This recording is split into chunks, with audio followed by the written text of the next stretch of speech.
Yo yo yo, halo semuanya, selamat datang kembali di channel Randy Story. Di sini kita akan melanjutkan kembali perjalanan Raon sebagai anggota pelatihan. Sebelumnya, Raon telah melaksanakan duel melawan salah satu keturunan langsung Jeighard bernama Raden. Raon juga telah berhasil menang dalam duel tersebut dan berhasil membalaskan dendam keluarganya kepada Raden. Nah, apa yang akan terjadi selanjutnya dengan Raon dan apa yang akan Raon lakukan setelah itu? Tanpa banyak basa-basi lagi, kita langsung aja masuk ke dalam ceritanya. Setelah Raon dinyatakan sebagai pemenang duelnya, ayah Raden pun terkejut dan kekalahan anaknya itu, dan tidak percaya anaknya itu bisa kalah dengan sangat memalukan seperti itu. Di sisi lain, Rimmer yang melihat kemenangan Raon pun langsung bersorak gembira karena dirinya sudah tahu kalau Raon itu pasti akan menang. Teman-teman Raon juga bersorak gembira karena mereka juga sama dengan Rimmer di mana mereka sudah menduga hal tersebut. Sementara itu, asisten kepala keluarga pun berkata kalau dirinya sudah ada di keluarga Jeighard dalam waktu yang cukup lama. Tapi dirinya tidak pernah melihat momen di mana semua orang menyemangati orang lain tidak peduli status mereka apa. Kepala keluarga yang mendengar hal tersebut pun berpikir kalau seseorang yang mendapatkan dukungan dari orang lain itu memanglah hebat. Tapi yang membuat kepala keluarga lebih terkejut itu adalah meskipun Raon belum berpengalaman, tapi Raon sudah bisa menggunakan Supreme Harmony Step yang telah dirinya ajarkan sebelumnya kepada Raon. Harmony Step adalah teknik yang kepala keluarga ciptakan setelah Transcended melampaui inner demonnya. Bahkan martial artis biasa harus menghabiskan seumur hidup mereka untuk menguasainya karena teknik tersebut sangatlah sulit. Tapi Raon bisa menggunakannya setelah berlatih dalam waktu 2 minggu saja. Dan lebih dari itu, Raon juga sudah mulai mendapatkan kepercayaan dan kehormatan dari orang lain. Karena obsesi kepala keluarga dan kekuatan, keluarga Jeighard itu telah menjadi tempat yang mengutamakan kekuatan melebihi hal apapun. Dan di usia kepala keluarga saat ini, dirinya tidak lagi memiliki kemampuan untuk mengubah hal tersebut. Tapi kalau Raon yang sebenarnya merupakan keturunan langsung bisa memahami ketidakadilan yang diterima oleh keturunan tidak langsung, mungkin suatu hari nanti Raon bisa mengubah keluarga Jeighard. Lalu kepala keluarga pun bangun dari kursinya dan berkata kalau dirinya akan memenuhi syarat yang telah disetujui Raon dan Raden karena duelnya sudah berakhir. Selain itu, kepala keluarga juga memerintahkan asistennya untuk memotong setengah dana True Martial Veles tahun ini. Jika mereka bertanya alasannya apa, maka jawab saja apapun alasannya terserah sang asisten. Sang asisten pun tersenyum dan berkata kalau dirinya akan melakukan hal tersebut. Setelahnya, di bawah pengawasan kepala keluarga, syarat duel pun dilaksanakan. Raden dipaksa untuk mengakui kesalahannya di hadapan semua orang. Lalu Raden juga harus berlutut dan meminta maaf di hadapan keluarga Raon. Kemudian, di bawah perintah yang tegas dari kepala keluarga, sekarang True Martial Veles akan sepenuhnya dilarang untuk ikut campur dalam hal apapun. Setelah semua itu, para pelayan pun merasa sangat lega. Ekspresi kaku mereka juga melunak dan mereka pun menangis bahagia. Dan dengan hal tersebut juga, semua pun berakhir dan keluarga Raon pun akhirnya pulang kembali ke kediaman mereka. Di perjalanan pulang, ibu Raon pun berkata kepada Raon, kapan Raon menjadi sangat kuat seperti itu? Soalnya Raon benar-benar membuat ibunya itu terkejut melihatnya.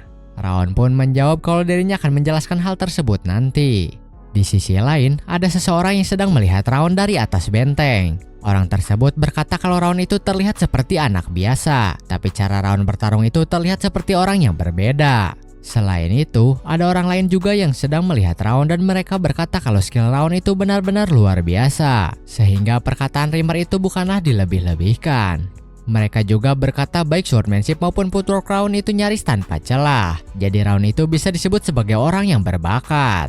Lalu mereka pun berdebat di mana ketika Raon lulus nanti dari lapangan pelatihan kelima, mereka hendak berebut merekrut Raon karena ternyata mereka adalah pemimpin unit mereka masing-masing.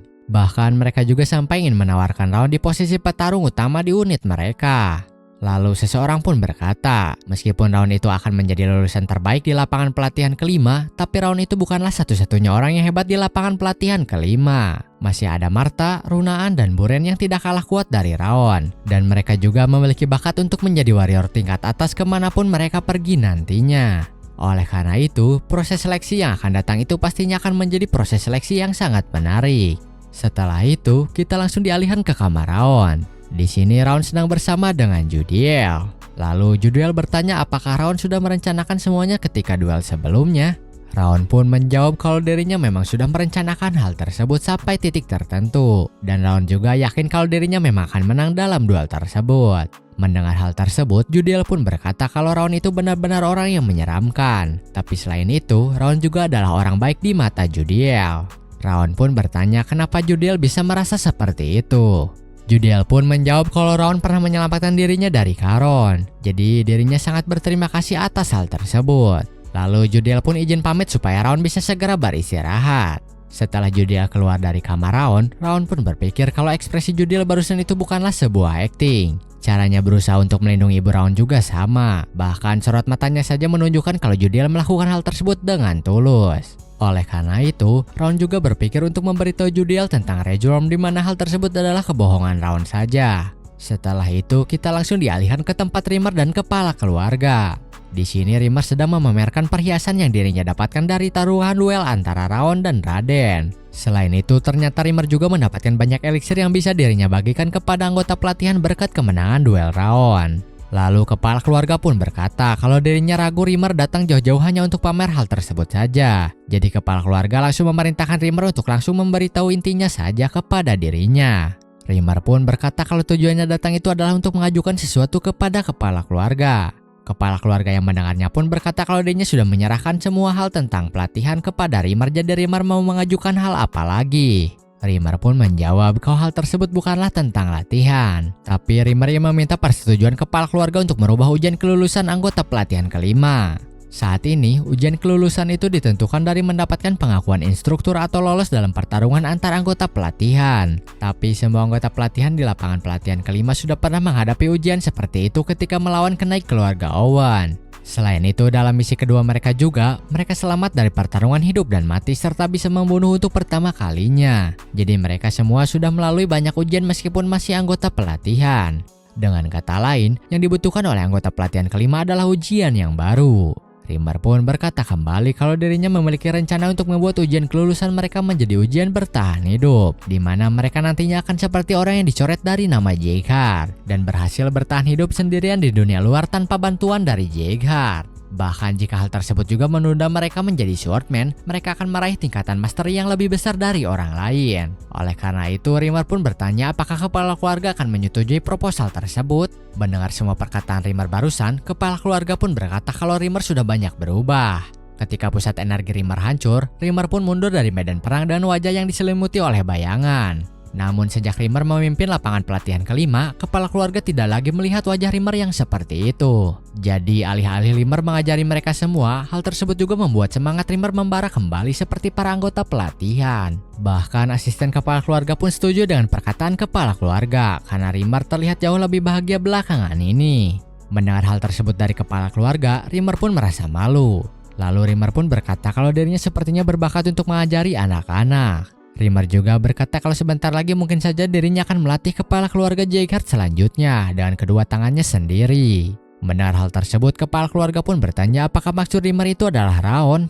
Rimmer pun menjawab kalau dirinya juga tidak tahu karena orang tersebut bisa saja Buren atau Martha atau bahkan Runaan. Kemudian, kepala keluarga pun bangun dari tempat duduknya dan langsung memerintahkan Rimmer untuk menyiapkan laporan mengenai proposalnya tadi dalam waktu 1 minggu. Karena di sini kepala keluarga sudah menyetujui pengajuan tersebut. Namun ternyata Rimmer sudah menyiapkan hal tersebut dan langsung menyerahkannya kepada kepala keluarga sekarang juga.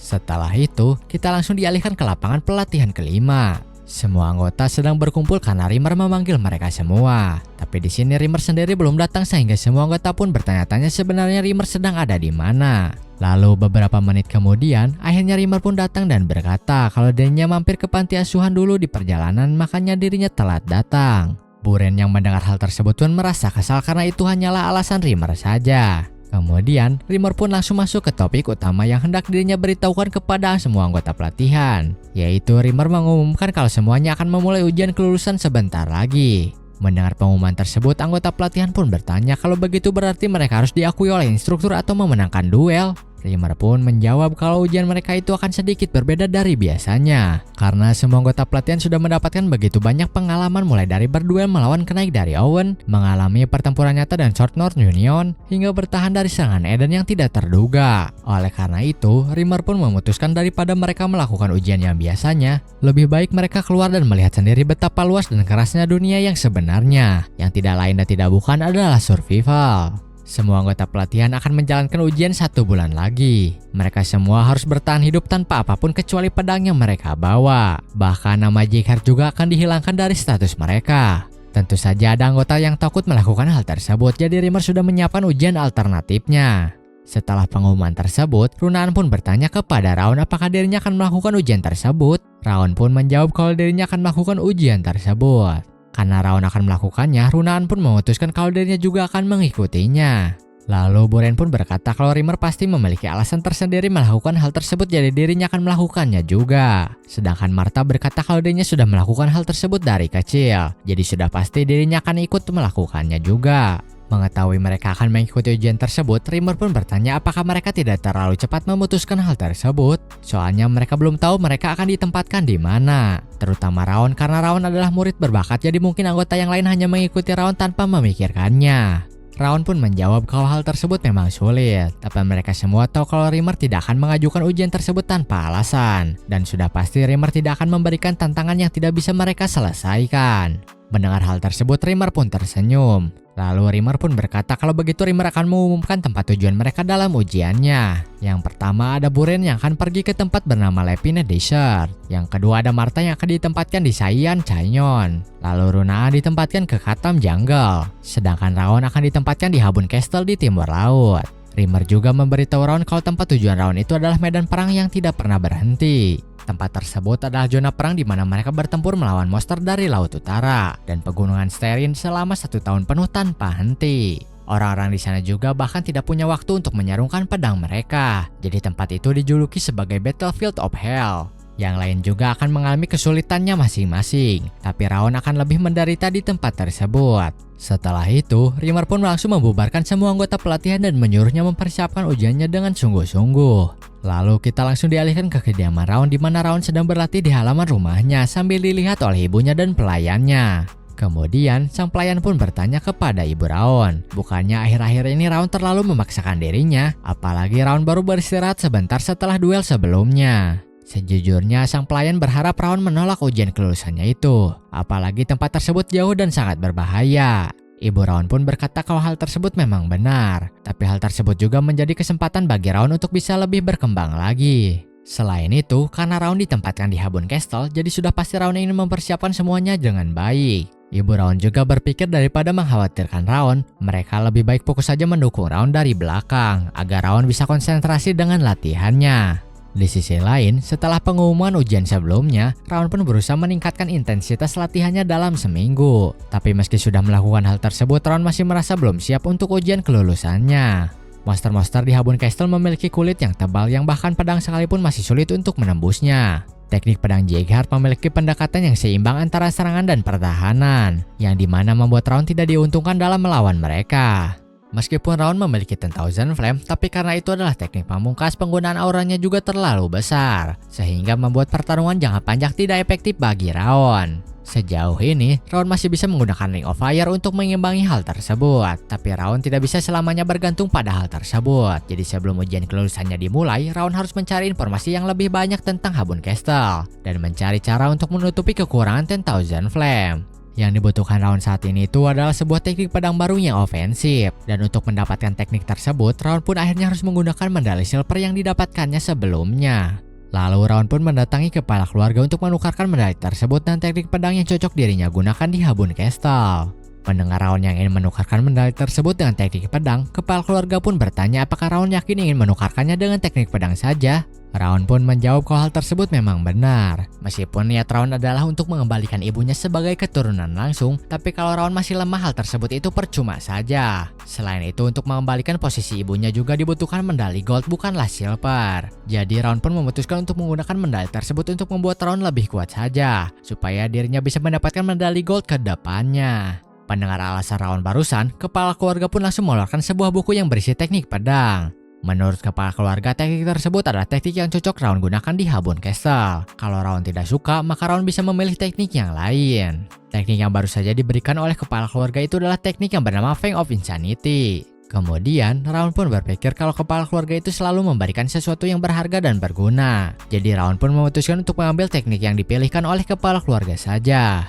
Setelah selesai, Raon pun hendak pamit pergi. Tapi sebelum itu, kepala keluarga pun bertanya terlebih dahulu kepada Raon, di mana dirinya bertanya apakah Raon tidak takut saat mengetahui tujuan ujiannya itu adalah Habun Castle, dan kenapa Raon tidak menolak hal tersebut. Raon pun menjawab, setelah menghadapi Eden, Raon jadi menyadari sesuatu. Pengalaman mempertaruhkan nyawa dalam pertarungan tidak terduga itu dapat membantu Raon berkembang sebanyak 1 tahun pelatihan sparring biasa. Oleh karena itu, Raon lebih memilih untuk mengatasi situasi ekstrim sekalian agar dirinya bisa melampaui batasan dirinya sendiri. Selain itu, Rimmer juga tidak mungkin memberikan mereka ujian yang tidak bisa mereka selesaikan. Jadi Raon bersedia menjalankan misi di tempat tersebut. Setelah mendengar hal tersebut, kepala keluarga pun memberi Raon sebuah saran, di mana sarannya itu adalah Raon harus memperluas pandangannya karena ada lebih dari satu cara untuk memegang pedang.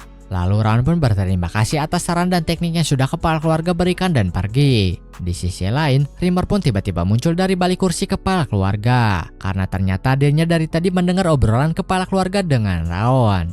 Rimmer juga berkata kalau Rimmer senang dengan Raon karena bisa paham dengan ajarannya dibandingkan anggota yang lainnya. Selain itu, Rimmer juga tidak menyangka kepala keluarga akan memberikan teknik pedang Feng of Insanity kepada Raon, karena seharusnya teknik tersebut setara dengan medali gold. Oleh karena itu, Rimmer pun menyimpulkan kalau kepala keluarga sangat menyukai Raon. Lalu Rimmer pun bertanya apakah Raon bisa menguasai teknik tersebut, soalnya teknik tersebut adalah teknik yang sangat buas. Kepala keluarga pun menjawab kalau dirinya sudah memberikan teknik tersebut, jadi soal menguasainya atau tidak itu terserah kepada Raon sendiri. Kemudian, Rimmer pun menggoda kepala keluarga dengan berkata kalau kepala keluarga adalah seorang kakek penyayang.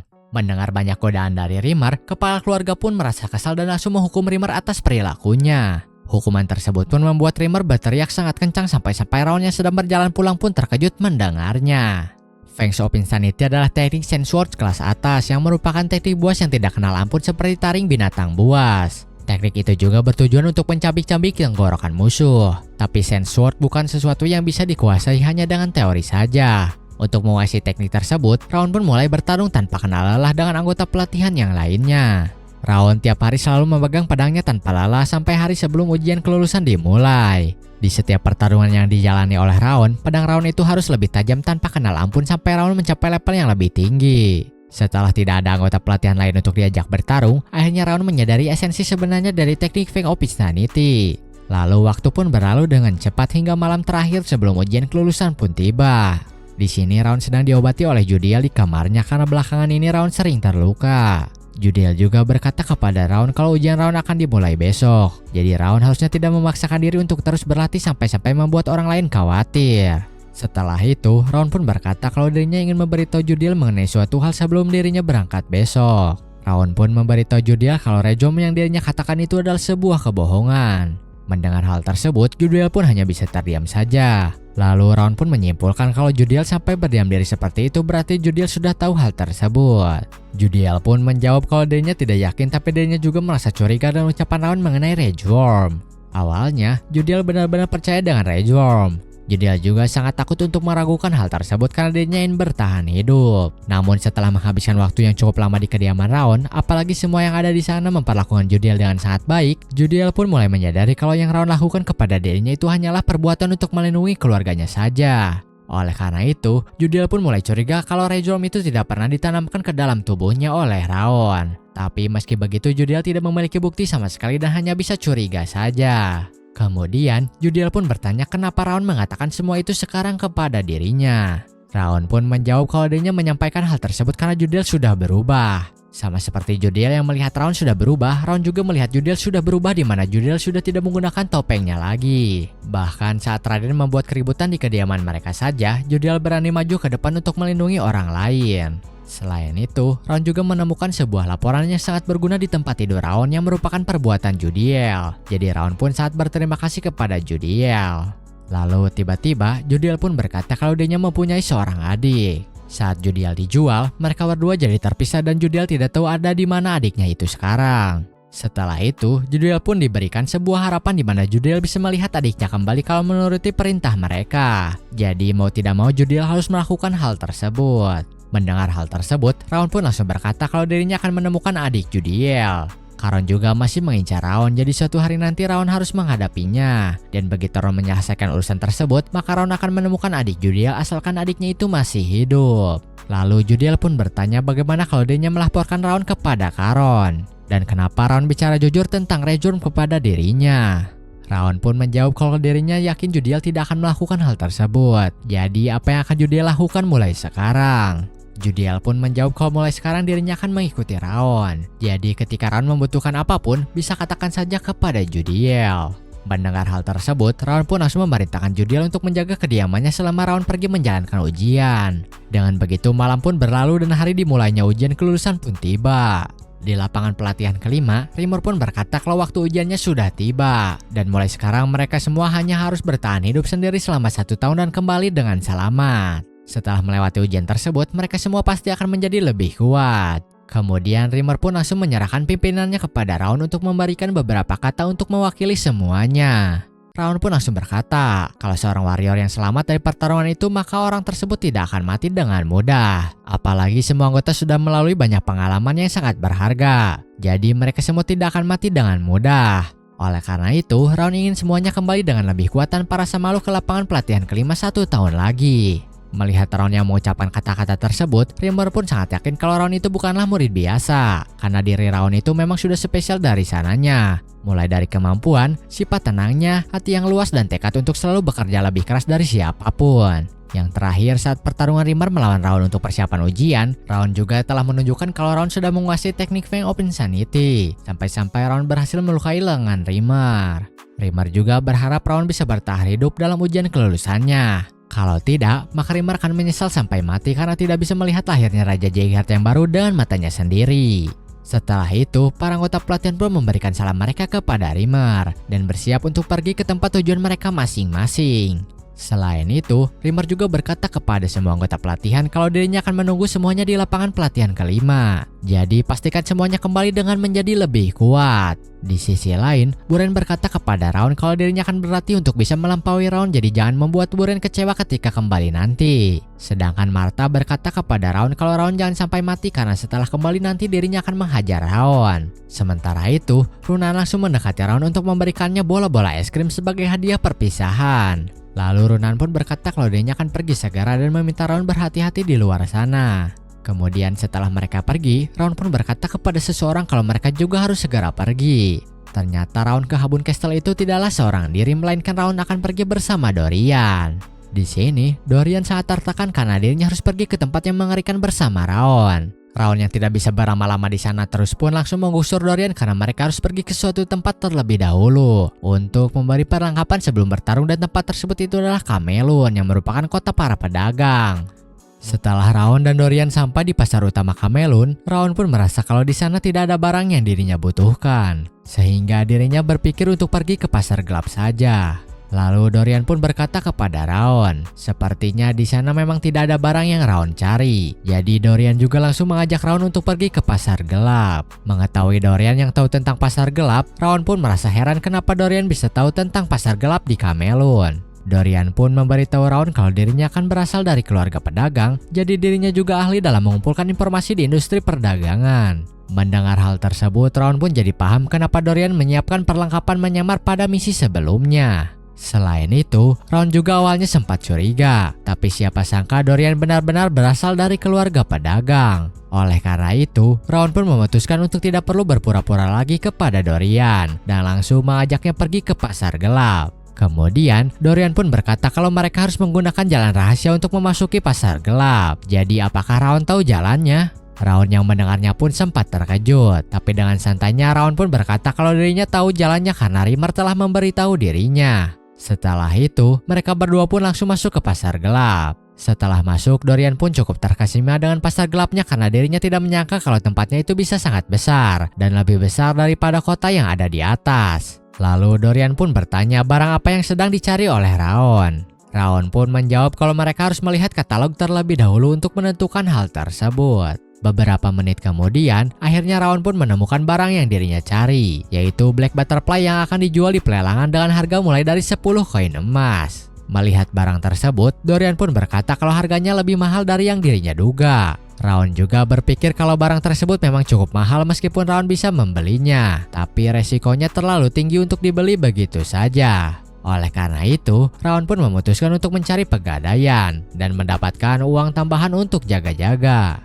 Kemudian, Raon pun langsung memerintahkan Dorian untuk mengikutinya karena Raon hendak menjual beberapa hal sebelum pelelangan dimulai. 1 jam kemudian, Raon dan Dorian pun melihat-lihat barang terlebih dahulu setelah menjual beberapa hal sebelumnya. Lalu Dorian pun bertanya kepada Raon, kenapa Raon masih melihat barang yang ada di sana dan bukannya langsung pergi ke tempat pelelangan? Raon pun menjawab kalau dirinya hanya ingin melihat-lihat saja, takutnya ada barang berharga di sana. Raon juga berpikir kalau mereka masih memiliki waktu sebelum lelangnya dimulai. Apalagi Raon saat ini memiliki banyak uang juga, jadi Raon ingin melihat-lihat barang lain terlebih dahulu. Namun setelah beberapa jam melihat-lihat, sayangnya tidak ada barang yang berharga sama sekali di sana. Tempat yang ada di sana penuh dengan barang murahan, sehingga Raon pun sedikit kecewa dan ingin langsung pergi ke pelelangan saja. Tapi ketika Raon hendak pergi, Raon pun melihat barang yang dirinya ingat. Saat Raon mempelajari 10,000 Flame, ada ingatan yang muncul di pikiran Raon, yaitu cincin kepala keluarga Jaeger yang pertama. Raon benar-benar tidak menyangka kalau dirinya akan menemukan cincin tersebut di pasar gelap. Tanpa pikir panjang, Raon pun langsung bertanya kepada pemilik toko berapa harga cincin tersebut. Sang penjual pun menjawab kalau cincin tersebut dirinya jual dengan harga 5 koin emas saja. Mendengar hal tersebut, Dorian pun sangat terkejut dan menganggap sang penjual itu sudah gila. Menurutnya, barang tersebut seharusnya bisa dibeli dengan koin perak. Bahkan semua orang juga tahu akan hal tersebut. Lalu Dorian pun berkata panjang lebar kepada sang penjual hingga akhirnya cincin tersebut terjual dengan harga 1 koin emas saja. Melihat Raon berhasil mendapatkan cincin tersebut, si api biru pun muncul dan berkata kalau dirinya merasakan sesuatu dari cincin tersebut. Selain itu, si api biru juga merasa sedikit heran dengan Dorian karena Dorian terlihat sangat berbeda dari biasanya. Sementara itu, Raon juga sama dengan si api biru, di mana Raon tidak menyangka kalau Dorian benar-benar pandai dalam tawar-menawar, meskipun Dorian terlihat tidak tahu nilai dari suatu barang. Setelah itu, di belakang Raon pun tiba-tiba muncul seorang wanita yang ingin membeli cincin yang baru saja dibeli oleh Raon. Karena dirinya juga menginginkan cincin tersebut, tanpa basa-basi dirinya pun langsung menawarkan harga 10 kali lipat dari yang Raon beli. Mendengar hal tersebut, sang penjual dan Dorian pun terkejut. Apalagi sang penjual mendapatkan cincin tersebut hanya dengan 50 koin perak saja. Lalu Dorian pun berkata kepada Raon untuk menjual cincin tersebut saja karena harganya yang luar biasa. Di sisi lain, Raon pun berpikir, sepertinya wanita tersebut tahu nilai sebenarnya dari cincin tersebut. Bahkan dari cara wanita tersebut berbicara saja bisa menunjukkan kalau harga cincin tersebut bisa sampai 100 koin emas. Namun karena Raon juga tahu nilai cincin tersebut, Raon pun langsung menolak tawaran tersebut mau berapapun harga yang ditawarkannya. Raon juga berkata kalau dirinya bukan tipe orang yang bakal menjual barang miliknya dengan mudah. Kemudian, pelayan sang wanita pun langsung memperingatkan Raon untuk berhati-hati. Karena kalau Raon melawan maka Raon akan mendapatkan sebuah masalah. Raon pun berkata kalau dirinya tidak peduli dengan hal tersebut dan meminta sang wanita dan pelayannya untuk segera pergi. Mendengar hal tersebut, sang wanita pun tidak menerimanya begitu saja dan langsung bertanya kepada Raon apakah Raon tahu siapa dirinya sampai berani bersikap seperti itu. Sang wanita juga meminta Raon untuk berhenti sombong dan segera menyerahkan cincin tersebut kepada dirinya. Raon pun menjawab kalau dirinya masih tidak peduli. Kalau wanita tersebut berniat membuat masalah dengan Raon maka segera hentikan saja sebelum semuanya menjadi lebih kacau. Sang wanita pun berkata kembali, sepertinya Raon tidak tahu betapa berbahayanya dunia itu. Kalau Raon tidak mau mati sia-sia maka pikirkan baik-baik tawarannya itu. Raon yang sudah muak pun langsung memalingkan badannya dan berkata kalau dirinya tidak ingin mendengarkan bualan sang wanita terus-menerus dan berniat untuk pergi dari sana. Sang wanita yang tidak mau membiarkan Raon pergi begitu saja pun langsung berkata kepada pelayannya kalau mereka akan pergi ke pelelangan. Hal tersebut dirinya lakukan karena dirinya tahu Raon hendak pergi ke pelelangan. Jadi sang wanita pun berniat untuk mencuri barang yang diincar oleh Raon. Lalu kita langsung dialihkan ke tempat pelelangan. Di sini sudah banyak barang yang terjual tapi belum ada yang menarik minat Raon selain barang yang Raon incar. Kemudian akhirnya Black Butterfly yang Raon incar pun muncul di pelelangan. Pelelangan barang tersebut dimulai dengan tawaran 2 koin emas, lalu dilanjutkan dengan tawaran 5 koin emas, bahkan ada yang menawar 7 koin emas. Karena Raon tidak ingin memberikan barang tersebut kepada orang lain, Raon pun langsung menawarkannya dengan harga 13 koin emas. Di pikiran Raon, dengan menawar barang tersebut seharga 13 koin emas, pastinya tidak ada yang ingin menawarnya dengan harga yang lebih besar lagi. Apalagi mereka semua tidak tahu nilai sebenarnya dari barang tersebut. Namun beberapa saat kemudian, sang wanita yang berseteru dengan Raon sebelumnya pun tiba-tiba mengangkat tangannya dan memberikan tawaran 50 koin emas untuk barang tersebut. Sehingga barang tersebut pun berakhir terjual kepada wanita tersebut. Setelah mencuri barang yang diincar oleh Raon, sang wanita pun langsung pergi begitu saja dengan rasa angkuh kalau dirinya sudah mencuri barang incaran Raon. Lalu Dorian pun berkata kalau wanita tersebut benar-benar tidak menyembunyikan niatnya. Jadi apa yang harus mereka lakukan sekarang? Butuh waktu lama hingga barang tersebut kembali muncul di pasar gelap.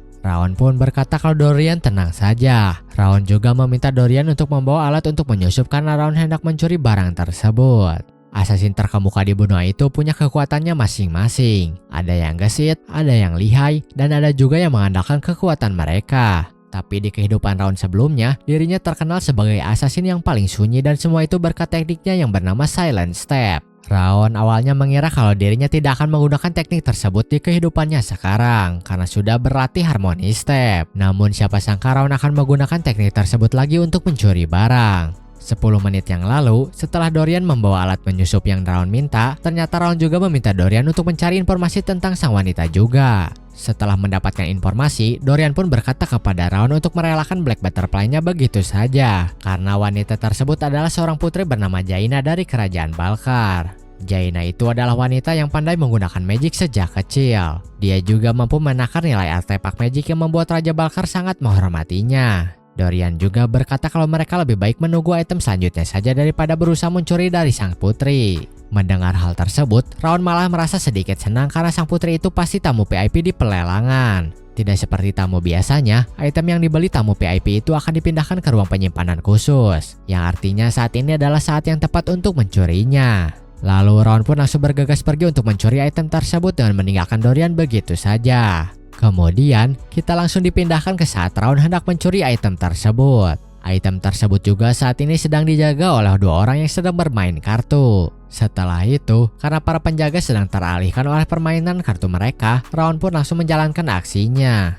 Black Butterfly itu akan mati jika disimpan di ruang tertutup. Jadi item tersebut akan disimpan di dalam kurungan. Namun item tersebut juga bisa memakan mana murni yang berarti item tersebut sangat bergantung pada mana stone. Oleh karena itu, begitu item tersebut merasakan aura dari 10,000 Flame yang lebih murni dari mana stone, maka item tersebut pasti akan kabur mendekati mana Raon dengan sendirinya meskipun dikurung. Lalu beberapa saat kemudian, para penjaga pun melihat kembali ke kurungan Black Butterfly dan langsung kaget karena itemnya telah menghilang. Sementara itu, setelah berhasil mendapatkan item tersebut, Raon pun langsung kabur dengan sangat cepat. Di sisi lain, Dorian pun merasa khawatir dengan Raon. Karena kalau Raon sampai tertangkap, maka masalahnya bisa meluas menjadi insiden diplomasi dengan kerajaan Balkar. Kemudian Raon pun tiba-tiba muncul di belakang Dorian dan bertanya Dorian sedang apa. Dorian yang kaget pun langsung bertanya balik kapan Raon kembali. Raon pun menjawab kalau dirinya baru saja kembali. Lalu Dorian pun bertanya lagi kalau Raon sudah kembali apakah Raon berhasil mencuri item tersebut.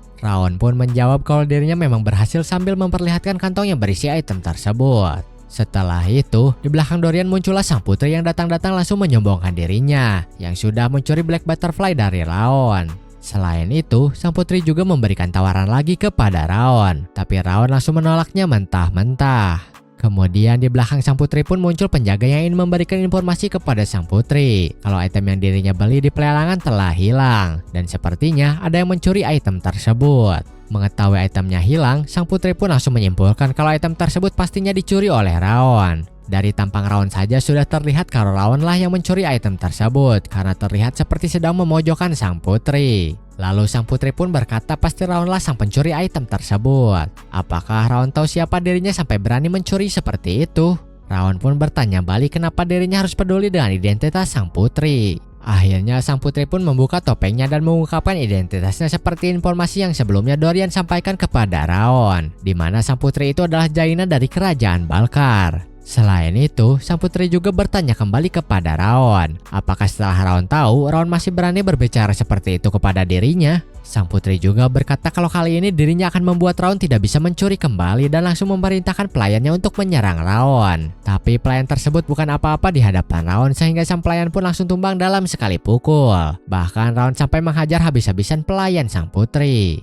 Sang putri yang melihat pelayannya dipukul habis-habisan pun merasa kaget kenapa pelayannya bisa kalah oleh orang tanpa nama seperti Raon. Di sini sang putri benar-benar tidak mengenal Raon sama sekali. Kemudian di belakang sang putri muncullah seseorang yang mengenali Raon dan memanggilnya. Sang putri yang mendengar suara tersebut pun terkejut karena dirinya mengenal suara tersebut. Ternyata yang memanggil Raon itu adalah Greer dari kerajaan Owen. Lalu Greer pun bertanya apakah sang putri kenal dengan Raon. Mendengar hal tersebut, sang putri pun bertanya balik apakah Greer kenal dengan Raon. Greer pun menjawab kalau dirinya memang mengenal Raon. Greer juga berkata kalau dirinya sudah pernah memberitahu Jaina mengenai Raon, di mana Raon itu adalah ahli pedang dari Jaeger yang pernah dirinya ceritakan. Mendengar hal tersebut, sang putri pun hanya bisa terdiam dan terkejut mendengarnya. Lalu sang putri pun berpikir kalau Raon itu memang memiliki kemiripan dengan kepala keluarga Jaeger. Jadi sepertinya Raon itu adalah keturunannya. Kemudian, Raon pun bertanya kepada sang putri apakah Raon itu adalah pencuri biasa. Sang putri yang merasa takut pun menjawab Raon dengan terbata-bata kalau dirinya tidak tahu kalau Raon adalah keturunan Jaeger. Lalu Raon berkata kembali kalau dirinya sudah menahan diri dari kemarin. Dan kali ini, sang putri sudah melewati batas. Oleh karena itu, Raon pun memberi sang putri satu kesempatan lagi, di mana Raon akan menganggap sikap sang putri itu sebagai sikap sembrono dan meminta sang putri untuk meminta maaf. Sang putri yang tidak punya pilihan pun langsung meminta maaf kepada Raon. Setelah itu, Raon pun pergi meninggalkan sang putri sambil berkata kalau urusan mereka sudah selesai dan memperingatkan sang putri untuk menjaga sikapnya. Kemudian setelah insiden tersebut, Greer pun nongkrong sambil minum teh dengan Raon dan Dorian. Di sini Greer bertanya kepada Raon kenapa dirinya datang ke Camelun. Kalau Greer itu datang karena tugas, tapi Jaeger itu kan jauh dari Camelun. Jadi apa tujuan Raon datang ke sana? Raon pun menjawab kalau dirinya hanya berhenti sebentar di sana untuk mempersiapkan diri. Lalu Greer pun bertanya kembali apa yang sedang Raon cari. Raon pun menjawab kalau dirinya sedang mencari pedang karena pedangnya sudah usang. Mendengar hal tersebut, Greer pun langsung merekomendasikan pandai besi yang menurutnya bagus di Camelun. Pandai besi tersebut berada di distrik pandai besi Camelun. Tepatnya memang kecil tapi pengrajinnya sangat ahli. Greer juga berkata kalau dirinya ingin mengantar Raon tapi dirinya sedang menjalankan misi jadi tidak bisa. Oleh karena itu, Greer pun langsung pamit pergi karena masih ada urusan yang harus dirinya urus. Setelah Greer pergi, Dorian bertanya apakah mereka akan pergi ke pandai besi sekarang. Raon pun menjawab kalau mereka akan pergi besok saja karena masih ada hal yang harus Raon urus nanti malam. Ternyata hal yang dimaksud Raon itu adalah menggunakan Black Butterfly yang sudah dirinya dapatkan. Black Butterfly itu sebenarnya tidak bisa mencerna mana meski sudah menyerapnya. Lalu ada bunga yang bernama Teuton Flower yang tidak bisa mengumpulkan mana seumur hidupnya. Oleh karena itu, kedua item tersebut harus disatukan untuk melepas kutukannya. Ketika bunga tersebut sudah berhasil mengumpulkan mana dari Black Butterfly, bunga tersebut akan menjadi eliksir kualitas tinggi yang berisi energi api dan air. Hal tersebut juga hanya diketahui oleh sedikit orang saja. Bahkan Raon sendiri tahu hal tersebut setelah dirinya mendapatkan ingatan dari 10,000 Flame. Kemudian, Raon pun langsung memakan bunga yang sudah menyerap mana dari Black Butterfly dan mendapatkan peningkatan pada tubuhnya. Peningkatan tersebut antara lain adalah kutukan Raon menghilang seutas. Lalu daya tahan pusat energi, energi vital, dan kekuatan mental Raon juga meningkat drastis. Setelah itu, kita langsung beralih ke esokan harinya. Di sini Raon dan Dorian akhirnya bertemu kembali dan hendak pergi ke tempat blacksmith yang sudah direkomendasikan oleh Greer sebelumnya. Selain itu, di sini juga Dorian merasa sedikit heran dengan apa yang terjadi terhadap Raon, karena aura Raon menjadi semakin kuat hanya dalam semalam. Awalnya, Dorian hanya penasaran. Bahkan setelah dianggap sebagai aib keluarga sampai dicemooh oleh semua orang, Raon itu tetap fokus berlatih dengan diam. Hal tersebutlah yang membuat Dorian tertarik kepada Raon. Namun setelah Dorian mendekati Raon dan mempelajari lebih banyak tentang Raon, Dorian menyadari kalau Raon itu menjiwai nama Jaeger lebih dari semua orang yang ada di lapangan pelatihan kelima. Oleh karena itu, meski semua anggota pelatihan sekarang telah berpencar, tapi mereka semua tetap memutuskan untuk mengikuti Raon. Lalu Dorian berpikir kalau dirinya bisa meminjam kekuatan Raon, mungkin dirinya bisa menyelesaikan masalah yang ada di dalam keluarganya. Tapi sebenarnya bukan karena itu Dorian mengikuti Raon. Jadi Dorian pun memutuskan untuk tetap mengikuti Raon dan akan menjadi lebih kuat. Karena Dorian merasa akan baik-baik saja selama ada di samping Raon.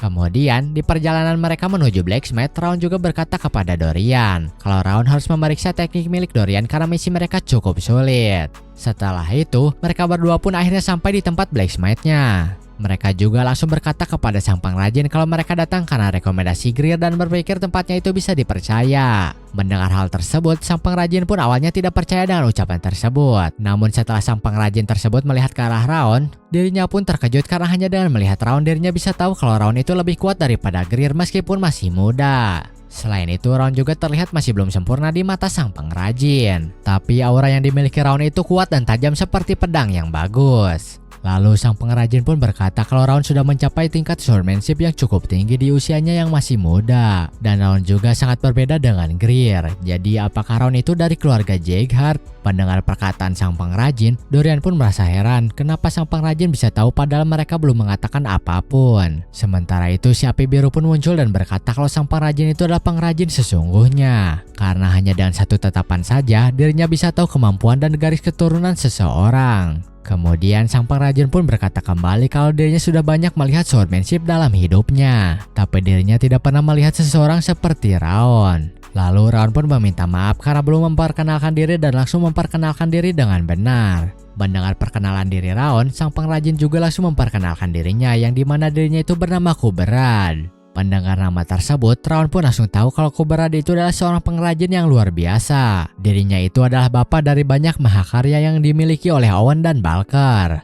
Dirinya juga adalah orang yang bersama dengan Pulkan menyebarkan namanya sampai ke ujung dunia. Raon juga benar-benar tidak menyangka kalau Kuberad ada di tempat tersembunyi seperti itu. Setelah itu, Kuberad pun bertanya apa alasan mereka datang menemuinya. Raon pun menjawab kalau dirinya sedang dalam perjalanan dan membutuhkan pedang yang bagus. Kuberad pun bertanya kembali apakah Raon ingin Kuberad membuatkan pedang Raon. Raon pun menjawab kembali kalau dirinya belum menjadi swordman secara resmi. Apalagi sudah ada orang yang berjanji untuk membuatkan pedang pertamanya. Jadi Raon hanya membutuhkan pedang siap pakai. Mendengar hal tersebut, Kuberad pun langsung menebak pasti Pulkanlah orang yang akan membuatkan pedang pertama untuk Raon. Soalnya Kuberad sudah mendengar kabar dari Pulkan kalau dirinya akan berhenti pensiun dan bekerja lagi. Ternyata hal tersebut hanya untuk membuatkan Raon pedang saja. Oleh karena itu Kuberad sendiri tidak akan merebut swordman yang sudah ditandai oleh Pulkan. Kuberad juga berkata kepada mereka kalau mereka boleh mengambil pedang apa saja yang mereka mau di tempatnya. Lalu mereka berdua pun mulai memilih-milih pedang yang hendak mereka gunakan. Mereka benar-benar merasa kagum dengan barang-barang yang ada di sana karena semua pedangnya bagus dan tidak ada yang jelek sama sekali. Kemudian ada satu pedang yang menarik perhatian Raon, di mana pedang tersebut memancarkan aura yang mengerikan. Sementara itu, Dorian masih memilih pedang yang dirinya inginkan dan merasa bingung harus memilih yang mana. Lalu Kuberad pun merasakan sesuatu yang tidak mengenakan. Ternyata hal tersebut berasal dari pedang yang Raon ambil. Melihat Raon mengambil pedang tersebut, Kuberad pun langsung memperingatkan Raon untuk mengambil pedang yang lain saja dan jangan itu, karena pedang tersebut terkutuk. Selain itu, pedang tersebut juga bisa menelan orang yang memegangnya, jadi sebaiknya Raon segera menjatuhkan pedang tersebut. Namun siapa sangka Raon bisa memegang pedang tersebut dengan santainya. Bahkan dengan aura yang sangat banyak yang dikeluarkan oleh pedang tersebut, kutukannya tidak mendekati tubuh Raon sama sekali. Ternyata si api biru pun muncul dan saat ini sedang memarahi si pedang karena berani menyentuh dirinya dan Raon. Si api biru juga berkata kalau dirinya akan membakukan pedang tersebut dan menghancurkannya jika dirinya berani melahap Raon. Selain itu, si api biru juga berkata kalau Raon pasti sudah dilahap oleh kutukan pedang tersebut kalau bukan karena si api biru. Tapi Raon berkata kalau tanpa si api biru pun Raon masih bisa bertahan dan tidak akan dilahap oleh pedang tersebut. Setelah itu, Kuberad pun mendekati Raon dan bertanya apakah Raon baik-baik saja. Raon pun menjawab kalau dirinya baik-baik saja. Tapi tampaknya pedang tersebut bukanlah pedang biasa, jadi apa sebenarnya pedang tersebut? Kuberad pun menjelaskan kalau pedang tersebut adalah pedang gagal dan terkutuk. Dulu ada sebuah desa kecil di selatan bernama Siren. Tempat tersebut adalah tempat yang damai dan menghormati sebuah pohon bernama Otelo. Tempat tersebut juga berisikan orang-orang baik yang hidup saling membantu. Sampai suatu hari, sekte White Blood pun datang menyerang Siren. Setengah dari penduduk desa dibantai oleh para fanatik dan sisanya diculik sampai akhirnya tidak ada satupun orang yang berhasil hidup. Setelah mendengar apa yang terjadi, Kuberad pun datang ke sana dan mengambil batang dari Otelo untuk membuat pedang. Kuberad berharap bisa menenangkan jiwa mereka yang sudah tiada, tapi itu adalah sebuah kesalahan besar. Karena setelah pedangnya selesai dibuat, pedang dan hulunya yang awalnya berwarna putih berubah menjadi warna merah. Dan bukannya kedamaian, justru pedang tersebut malah memancing amarah dan kebencian dari semua penduduk desa Siren. Sejak saat itu, tidak ada satupun orang yang bisa mengatasi amarah dan aura yang berasal dari pedang tersebut. Jadi Kuberat pun menyembunyikan pedang tersebut. Tapi saat Raun menyentuh pedang tersebut seolah-olah tidak berarti apa-apa. Dan hal tersebut sama sekali tidak masuk akal. Lalu Raun pun memejamkan matanya dan merasakan ingatan dari desa Siren yang membanjirinya dari pedang tersebut. Ingatan tersebut meliputi amarah dan ketidakadilan sampai rasa sakit dan kesedihan. Setelah itu, Raun pun berkata kepada pedang tersebut kalau ada banyak hal yang harus dirinya lakukan. Jadi dirinya tidak bisa membantu membalaskan dendam karena Raun tidak memiliki banyak waktu. Namun kalau Raun nantinya berhadapan dengan Sekte White Blood, Raun akan membantu untuk membalaskan dendam tersebut. Oleh karena itu, Raun pun berkata kembali kepada pedang tersebut apakah dirinya akan ikut dengan Raun. Mendengar Raun berkata seperti itu, aura kutukan dari pedang tersebut pun menghilang. Sampai-sampai Kuberat yang melihatnya pun terkejut karena sepertinya pedang tersebut telah mengakui Raun sebagai pemiliknya. Kemudian, Raun berkata kembali kalau pedang tersebut mulai sekarang akan memiliki nama Black Ops Requiem karena pedang tersebut dibuat dari jiwa orang yang sudah mati. Mungkin cukup sekian untuk video kali ini. Di sini Raun sudah mendapatkan apa yang dirinya inginkan dari Camelun. Apalagi tidak disangka-sangka Raun juga mendapatkan sebuah pedang terkutuk yang sepertinya akan luar biasa. Nah, apa yang akan Raun lakukan ke depannya dengan pedang tersebut? Dan kemana Raun dan Lorian akan pergi selanjutnya setelah dari Camelun? Kita tunggu saja kelanjutannya di video selanjutnya. See you in the next video. Bye-bye.